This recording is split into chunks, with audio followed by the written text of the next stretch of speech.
আমাদের জীবনের কথা, আমাদের পথ চলার কথা এবং আমার ওই রাধা গোবিন্দের কথা। এই যে উনি আজ আমাদের ছেড়ে চলে গেছে, তেমনি একদিন আমাদেরকেও সবাইকে এইভাবেই ছেড়ে চলে যেতে হবে। এই আসা যাওয়া হচ্ছে বিধির বিধান, এইটাই নিয়ম, যে এসেছে তাকে যেতে হবে। যেমন ধরুন একটা ওষুধের গায়ে একটা এক্সপায়ারি ডেট থাকে, তো তেমনি আমাদের গায়েও একটা এক্সপায়ারি ডেট আছে।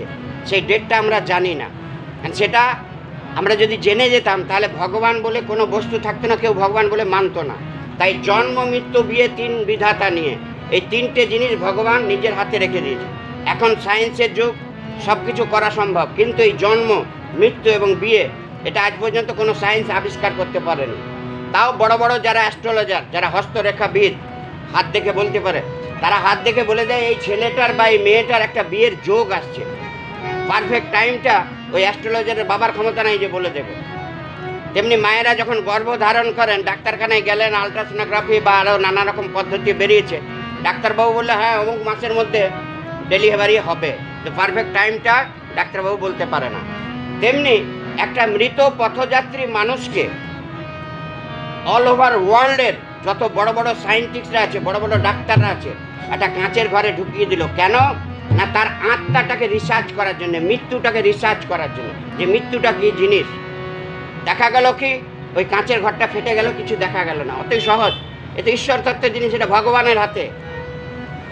তা আত্মা হচ্ছে অবিনশ্বর, আত্মাকে কাটা যায় না, আত্মাকে পোড়ানো যায় না, আত্মাকে ভেজানো যায় না, আত্মাকে শোকানো যায় না। আত্মা যেমনকার তেমনি থাকলো। তাই বলছে ভক্ত বড় শক্ত গুরু রইল বসে, গাছের ফল গাছে থাকলো, বৃন্ত পড়লো খসে। মৃত্যু কার হয় গো মা? মৃত্যু হয় এই দেহটা। তাই বলছে গাছের ফল গাছে থাকলো, গাছের ফল গাছে থাকলো, বৃন্ত পড়লো খসে। তার মানে এই ব্রহ্মাণ্ডটা হচ্ছে একটা বৃক্ষ, তার ফলস্বরূপ হচ্ছে আমরা যত জীব আছি। তাহলে আত্মা যেমনকার তেমনি থাকলো, গাছের ফল গাছে থাকলো, বৃন্ত পড়লো খসে। এই দেহরূপী বৃন্তটা খসে পড়ে, এই দেহর মৃত্যু হয়, আত্মার মৃত্যু হয় না। আত্মার আবার পুনরায় তার কর্মফল অনুযায়ী বিচার করে তার আবার জন্ম হবে। এ হচ্ছে বিধির বিধান। তাই বলছে আসা যাওয়া এই তো নিয়ম, এই তো ভবের খেলা,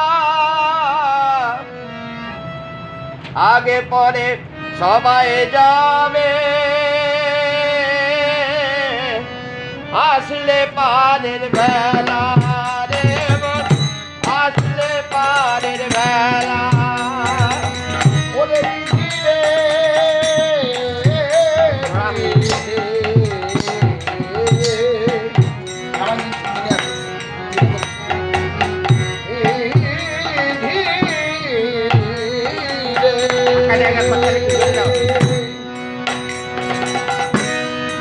আসলে পরে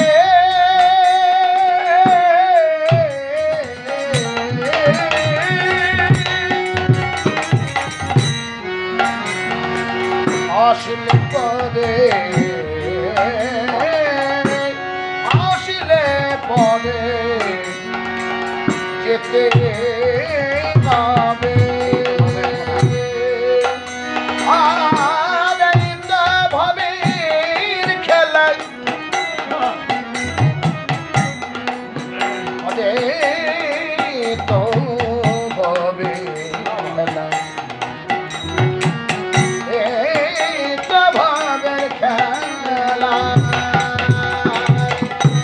আসা যাওয়া এই তো নিয়ম,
কথাটা, যে আমার পরে এলো যারা তারা চলে গেল, আমি রইলাম পড়ে দয়াল, আমি রইলাম পড়ে।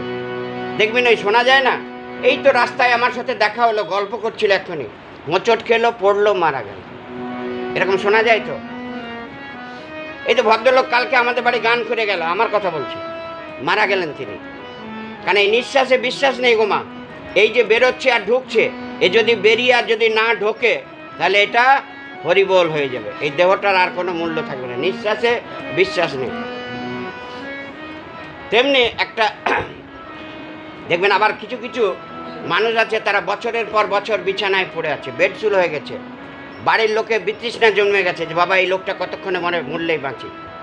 কেন না, তার ভোগ রয়েছে। তার একটা ছোট্ট দৃষ্টান্ত দিই।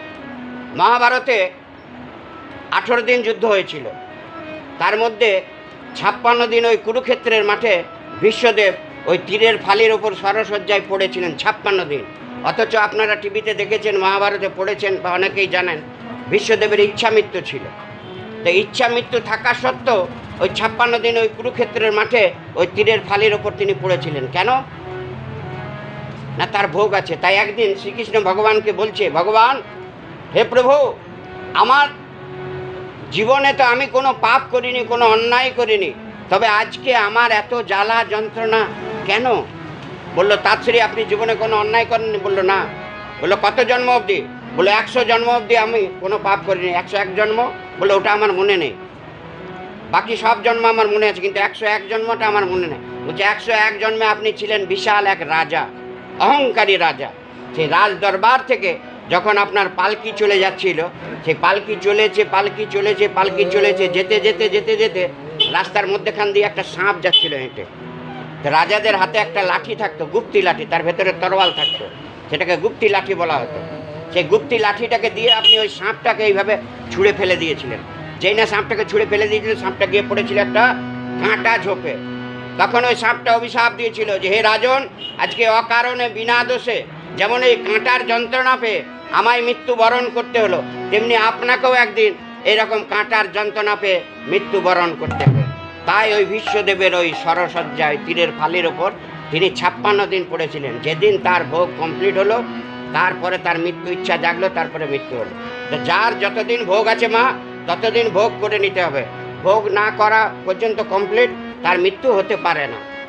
এখানেই পুণ্য, এখানেই পাপ, এখানেই স্বর্গ, এখানেই নরক, এখানেই সব কিছু আপনাকে ভোগ করে নিতে হবে। এই হচ্ছে বিধির বিধান, যে এসেছে তাকে যেতেই হবে। তাহলে শ্রীকৃষ্ণের জন্ম হয়েছিল কোথায় না, একটা কারাগারে, তাই তো? কোথায় না, সে মথুরায় কংসের কারাগারে শ্রীকৃষ্ণের জন্ম হয়েছিল। আমাদের রামকৃষ্ণের জন্ম হয়েছিল কোথায় না, একটা ঢেকিশালে। যীশু খ্রিস্টের জন্ম হয়েছিল কোথায় না, একটা গোয়াল ঘরে। নিমায়ের জন্ম হয়েছিল কোথায় না, একটা গাছতলায়। কি গাছ? সেটা হচ্ছে নিম গাছ, তাই তার নাম হয়েছিল নিমা।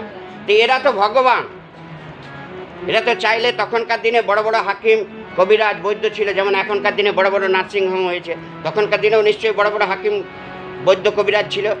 এরা তো ভগবান ইচ্ছা করলে সেখানে জন্মগ্রহণ করতে পারত, কিন্তু না, তারা জগৎকে শিক্ষা দিল, আপনি আচরি ধর্ম অপরে শেখায়, আপনি না আচরিলে অপরকে শেখানো না যায়। অপরকে শেখানো না যায়। কি শেখালে? বললো জন্ম হোক যথাযথ, কর্ম করো ভালো। জন্ম যেখানে সেখানে হতে পারে, কর্মটা ভালো করো। আজকে নেতাজি সুভাষচন্দ্র বসু, কবিগুরু রবীন্দ্রনাথ ঠাকুর, কাজী নজরুল ইসলাম, স্বামী বিবেকানন্দ, এরা তো আপনার আমার মতন সাধারণ ঘরেরই মানুষ, মানে ছেলে ছিল, কিন্তু আজকে তারা দেবতার রূপে পূজিত হচ্ছে না? তাদেরকে আমরা দেবতার রূপে পুজি কেন? তারা এমন কোনো কর্ম করে গেছে, সমাজের বুকে এমন দাগ একটা টেনে দিয়ে গেছে, আজও আমরা তাদেরকে মনে রেখেছি। তাই এই কলির জীব, তোমরাও এমন কোনো কর্ম করো, এমন কোনো সমাজে একটা দাগ টেনে দিয়ে যাও, যাতে সমাজ চিরদিন তোমাদের মনে রাখে। তাই বলছে জন্ম হোক যথাযথ, কর্ম করো ভালো। তাই বলছে ওই আমি কর্ম দোষে সবে হারাইলাম, ওই আমি কর্ম দোষে সবে হারাইলাম, করবে কি আর কপালে,